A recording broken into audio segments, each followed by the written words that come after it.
Hello, everyone. This is a storybook about the book titled Just Duties The Pursuit of a Happy Human by Raff Süzah. Chapter 11 I have to do always my best and keep moving forward. One day, I was in the pet hospital. Isabella wasn't working that day because she had to take her father to a human hospital.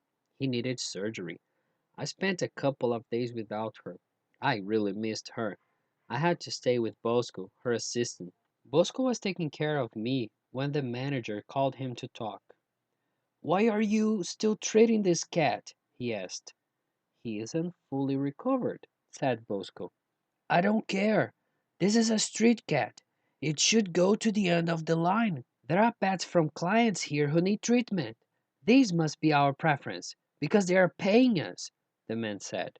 "But, Mr. Romney, we haven't to treat them according to their condition," explained Bosco. "I couldn't care less about its condition. Don't you try to teach me how to run my business. Take this cat right now to the Adopt a Pet department and start treating the others," Romney said angrily. "But I need to talk to Isabella first. She'll be back in a couple of days.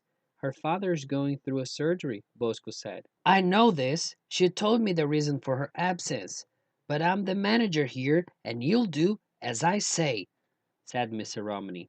After that, he left the place and went back to his office. Bosco looked at me.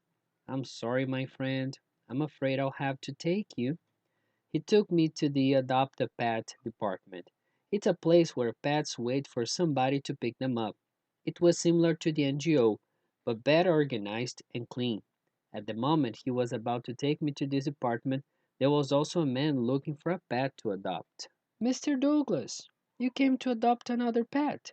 Bosco asked when he saw the man. "Yes, you know how much I love animals. This one will be a surprise for my niece, who is at school right now," said the man, turning his face to Bosco. That was the scariest moment of my life. I instantly recognized that man. It was him, the kid that led the attack on me as a kitten. He was an adult now, but it was him. Even the scar my mom caused on his face by attacking him with all her strength to save me was there. That was the man who hounded my mom and me and killed her with the bat. Besides, when Bosco called him, I remembered the human who hurt Lily was also named like this.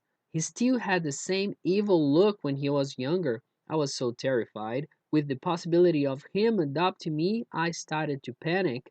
My heart was beating faster than ever before. I felt so weak. My head was shaking, and all of a sudden, I passed out. When I woke up, this man was signing some papers and took the cat box where I was in. I began to mail hard and loud to call someone's attention. "Oh, look! He woke up! You see, Bosco, he's fine. He was only tired," he said to the others. Even being an adult, he still had that evil look. Mr. Douglas quickly put the cat box in his car and left. I know I can't communicate with humans, but somehow Isabel and Bosco used to understand me better than any other human. Bosco saw my scared face when that man was taking me and understood that something wasn't right. He called Isabella and told her everything. She went back to the pet hospital as fast as she could. She researched the files in order to find that man's house, but he gave a fake address. Luckily, Bosco had his smart guy moment. He wrote the number of his license plate down. The time passed, but he was still a bad man. One of his hobbies was to hunt pet animals with his friends. They were all the same humans who hunted me before. He took me to an empty, large area where there were no other humans. He opened the cat box for me to escape so that he and his friends could start the hunt. His friends also brought their pets. There were cats, dogs, and birds. They let everybody go, prepared their weapons, and began the hunt. They had bats, slingshots, and wires. I don't know what was going on with me, but I was feeling very tired. I remembered my mom's sickness and I thought that it was probably happening the same to me. I couldn't run as well as I could when I was a young cat. I tried to hide, but I knew it wouldn't be for long because those humans knew the area very well. It was a matter of time before they'd find me. Luckily, Isabella found the place according to the car's license plate. She was with Bosco and police officers. They saw the men hunting pets for fun. The police officers arrested all of them and saved the animals. Some of them were seriously wounded. I saw the man who killed my mom being taken by a policeman. His hands were tied. The policeman told me he was going to prison for what he did. Well, I know prison is a place where humans get locked up and can't go out. I learned that when I watched television with Emma. I liked where he was going to because he wouldn't be able to hurt animals anymore. Mom would be glad too.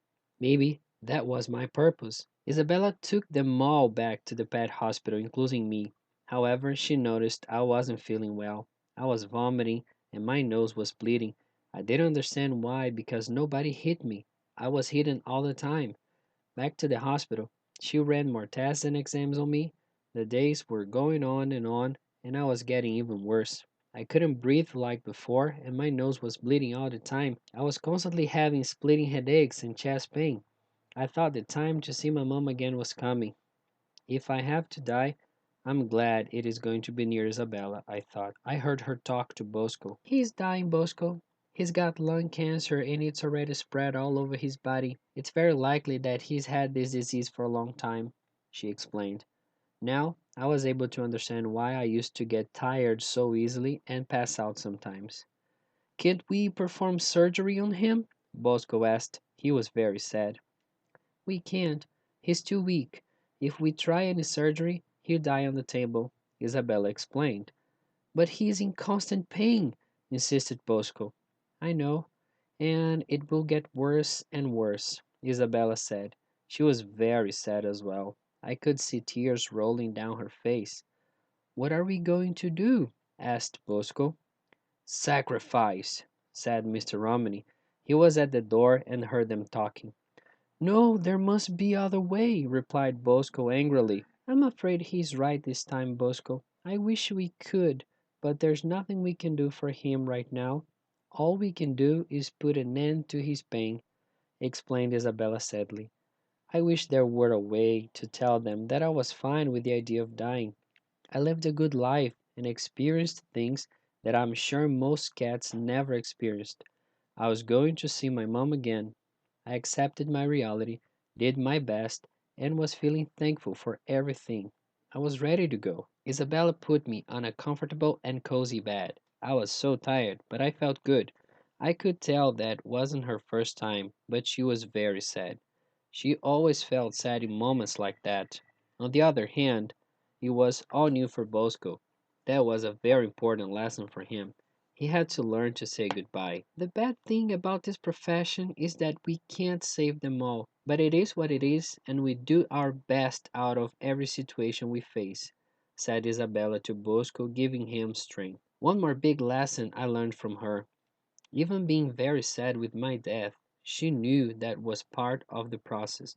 She somehow manages to have such an amazing emotional intelligence for moments like that. Besides, according to her belief, life is just a mission to be accomplished. But the thing which is waiting for us after death is the reward, which will be the real joy and happiness. I was pretty nervous with this, but after seeing you handling this situation, I'm much better. How can you be such a fantastic person like that? Asked Bosco, looking at Isabella. He was as fascinated as I was with her. It's not me. It's never been. Everything good you can see in me comes from the God I trust, Jesus Christ, who holds me with his hands and rules my life, she said. She was right. If there was something I learned without enjoying was to say goodbye. People are not forever in our lives. The sooner you understand, the better things will be for you. Goodbye, Josh and Jacqueline, Emma, Paula and Anthony, Lily, Nelson and Chris, Scarlett and Vanessa, Robbins, and the mean kids, Zoe, Bosco, and Isabella. Thanks for everything. Then Isabella prepared a syringe with some liquids inside. I knew that thing was going to make me meet my mom again. Zoe was there too. She stared at me. She was pretty sad. She knew that was a goodbye moment. Now, here it comes, a mind-blowing moment for me. Even though Isabella loved me as much as she loved Zoe, I knew I was never her pet. But I wasn't sad for not completing my mom's mission. I was happy because I did it. I realized that my mission about finding a happy human wasn't to become his or her pet, but it was to learn about happiness from them and become a happy cat. It's never been about the arrival, but it's all about the journey we take to get there. Good and bad choices are very important to build who we are, a unique being. Joy and frustration are everywhere. You'll face them sooner or later. Knowing how to deal with them builds a personality. That defines who you are. I learned a lot and lived a great life. Thanks, Mom, for my mission. I'm ready to see you now. I closed my eyes and Isabella prayed to her God before injecting me with that liquid. I heard a song. It was that song again. Row, row, row your boat gently down the stream.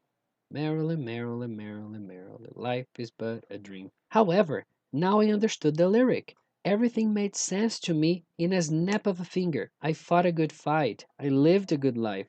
I made my life worth living. I rowed my boat gently down the stream. I did it merrily. And if life is but a dream, I mean something temporary, I am ready to wake up now. Take me to the next level. My mission was accomplished. I did it. Just do it. That was my mom's advice. When she said that to me, she didn't mean do it without thinking, but she wanted to show me that the biggest mistake someone can make is to think you have time. You can't control it.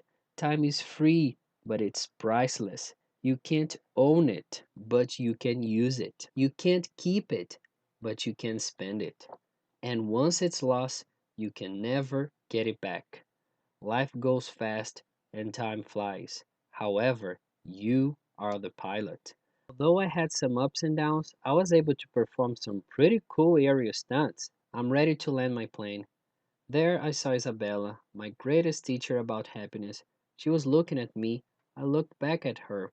I tried to show her through my eyes there was no reason to be sad. I wasn't nervous. I was glad. She patted me and gave me a kiss. Then she just did it. When my eyes were open, I had no more pain. It was a lovely day, and I saw a beautiful garden with several flowers and animals in perfect harmony. I also saw someone coming towards me. Mom, is that you? Oh, thanks. She accepted her reality and always did her best in everything about her life. She was always thankful for all things that happened to her. She was happy by making the others happy. The end, or the beginning.